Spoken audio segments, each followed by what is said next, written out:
दे रखी है 44 metre 44 metres और इसका वजन दिया हुआ है 295 टन। एक टन में 1000 किलोग्राम होते हैं, ध्यान रखना। एक क्विंटल में 100 किलोग्राम और एक टन में, एक मीट्रिक टन या एक टन में 1000 किलोग्राम। ठीक है, यह 4 चरणीय रॉकेट है, यानी 4 चरणों में ईंधन भरा होता है। इसमें 4 चरणीय रॉकेट है। ठीक है, 4 चरणीय रॉकेट है, 4 स्टेज। कौन सा? PSLV, भारत का ध्रुवीय रॉकेट है। इसके प्रथम और तीसरे चरण में ठोस प्रणोदक या ठोस ईंधन काम में लेते हैं, ऐसे समझा। पहले और तीसरे चरण में तो ठोस ईंधन या ठोस प्रणोदक काम में लेते हैं और दूसरे और चौथे चरण में द्रव प्रणोदक या द्रव ईंधन काम में लिया जाता है। तो जो PSLV है, पोलर सैटेलाइट लॉन्चिंग व्हीकल, ये 4 चरणों में होता है।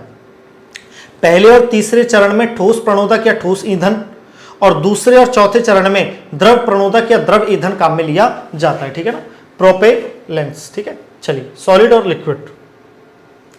प्रणोदक के 2 भाग होते हैं। प्रणोदक क्या होता है? अभी अपन ने शब्द काम में लिया प्रणोदक, उसके 2 भाग होते हैं। जो हिस्सा जलता है उसे ईंधन या फ्यूल कहते हैं। जो हिस्सा जलता है उसे तो कह देते हैं ईंधन या फ्यूल।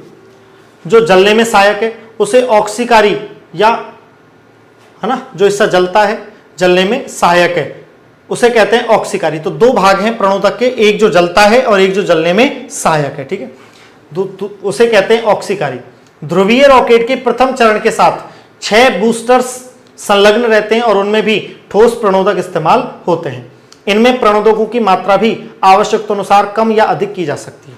तो ये प्रणोदक इनमें बढ़ाए जा सकते हैं। ठीक है, और ध्रुवीय रॉकेट का जो पहला चरण है उसके साथ कितने बूस्टर्स लगे रहते हैं? 6 बूस्टर्स रहते हैं और उनमें भी कौन सा प्रणोदक काम में लिया जाता है? ठोस प्रणोदक काम में लिया जाता है। ठीक है, चलिए समझ में आ गई बात। यहां पर नेक्स्ट बात करते हैं इसके बाद में। प्रथम चरण की मुख्य मोटर और उससे संलग्न बूस्टरों में ठोस प्रणोदक, जिसका नाम है HTPV। क्या नाम है इसका? HTPV। तो ये जो प्रथम चरण की मुख्य मोटर है और उससे जुड़े हुए जो बूस्टर हैं, है ना, 6 बूस्टर, उनमें कौन सा प्रणोदक काम में लिया जाता है? नाम याद रखना, HTPV। पूरा नाम है hydroxyl terminated polybutadiene. Hydroxyl terminated polybutadiene, ये फुल फॉर्म भी पूछा जा सकता है और ये पूछा भी जा सकता है कि PSLV के जो पहला चरण है उसमें कौन सा ठोस प्रणोदक काम में लिया जाता है? तो नाम याद रखना, HTPV, हाइड्रोक्सिल टर्मिनेटेड पॉलीब्यूटाडाइन। ध्रुवीय रॉकेट का दूसरा चरण द्रव प्रणोदक से संचालित है, जिसमें ईंधन के रूप में UDMH क्या काम में लिया जाता है? UDMH, ये भी याद रखना, UDMH। ठीक है, और इसका UDMH का फुल फॉर्म याद रखना, अनसिमेट्रिकल डाइमिथाइल हाइड्रोजन।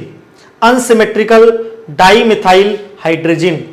HTPV का हाइड्रोक्सिल टर्मिनेटेड पॉलीब्यूटाडाइन और UDMH का अनसिमेट्रिकल डाइमिथाइल हाइड्रोजन।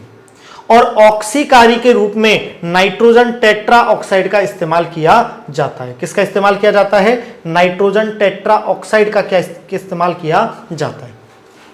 तो यहां PSLV मुख्य भूमिका में, आज भी हम PSLV C25, C37, C61 इनकी बात करते रहते हैं, तो यहां से प्रश्न बनने की संभावना थोड़ी ज्यादा रहती है ना। तो PSLV में आपको क्या याद रखना है? अब सुनो मेरे से पॉइंट। पहली बात याद रखना, PSLV में 4 चरण होते हैं, 4। पहले चरण में 6 बूस्टर्स भी लगे हुए हैं। पहले और तीसरे चरण में तो ठोस प्रणोदक काम में लेते हैं और दूसरे और चौथे चरण में द्रव प्रणोदक काम में लेते हैं। द्रव ठोस प्रणोदक के रूप में HTPV इस्तेमाल होता है और द्रव प्रणोदक के रूप में UDMH इस्तेमाल होता है। अब प्रणोदक के 2 भाग होते हैं, एक वो जो जलता है और दूसरा वो जो जलने में सहायक है। जलता है उसे बोलते हैं ईंधन यानी कि फ्यूल, और जो जलने में सहायक है उसे बोलते हैं ऑक्सीकारी। और यहां पर ऑक्सीकारी के रूप में नाइट्रोजन टेट्रा ऑक्साइड N2O4 का क्या किया गया? इस्तेमाल किया जाता है। ठीक है, याद रखना, तीनों चीजें याद रखना, इनके फुल फॉर्म भी याद रखना भैया ना। तीसरा चरण ठोस प्रणोदक से संचालित है और इसमें भी HTPV का इस्तेमाल किया जाता है, वही HTPV आ गया। ठीक है, तीसरे चरण में ठोस प्रणोदक है HTPV, हाइड्रोक्सिल टर्मिनेटेड पॉलीब्यूटाडाइन। ठीक है, और चौथे और आखिरी चरण में द्रव प्रणोदक संचालित ईंधन के रूप में ये अलग हो गया, है ना, वो दूसरे वाले में अलग था, UDMH था, और चौथे वाले में जो द्रव ईंधन है उसके रूप में MMH काम में लिया जाता है। क्या काम में लिया जाता है? MMH। दूसरे वाले में यूडीएमएच काम में लिया था, इसमें एमएमएच काम में लेंगे। वहां काम में लिया था अनसिमेट्रिकल डाइमेथिल हाइड्रोजन और यहां काम में लेंगे मोनोमेथिल हाइड्रोजन। वहां डाइमेथिल हाइड्रोजन, यहां मोनोमेथिल हाइड्रोजन, ऐसे याद रखना बस, ठीक है। चलो, और ऑक्सीकारी के रूप में, है ना, और यहां पर ऑक्सीकारी के रूप में MON3 कौन सा काम में लिया जाता है, MON3, जिसका फुल फॉर्म याद रखना मिक्स ऑक्साइड्स ऑफ नाइट्रोजन, यानी नाइट्रोजन के मिश्रित ऑक्साइड, ठीक है। NO, N2, N2O4 इस तरह से मिश्रित जो ऑक्साइड है वो इस्तेमाल किया जाता है। इसको भी मैं नोट कर देता हूं। तो ऑक्सीकारी के रूप में किसका इस्तेमाल करते हैं, MON3 का, और MON3 का फुल फॉर्म याद रखना मिक्स्ड ऑक्साइड्स ऑफ नाइट्रोजन, ये लीजिए। तो यहां पर आपको ये बात समझनी है कि PSLV में, पोलर सैटेलाइट लॉन्चिंग व्हीकल में 4 चरण हैं।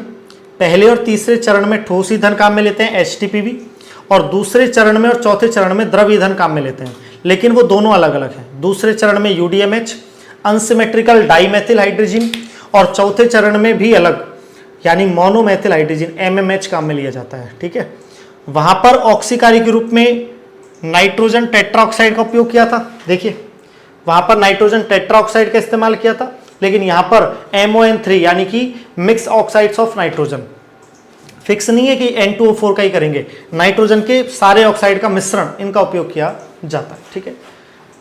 हाँ भाई, ये क्लियर हो गया, समझ में आ गया, सिंपल एकदम। चलिए आगे बात करते हैं। जब ध्रुवीय रॉकेट अपने साथ हल्के नीत भार 500 से 700 किलोग्राम भार के उपग्रह ले जाता है, तब बूस्टर मोटरों की जरूरत नहीं होती। ध्रुवीय रॉकेट के संस्करण को कोर एलोन वर्जन कहते हैं। कौन सा वर्जन कहते हैं, कोर एलोन वर्जन।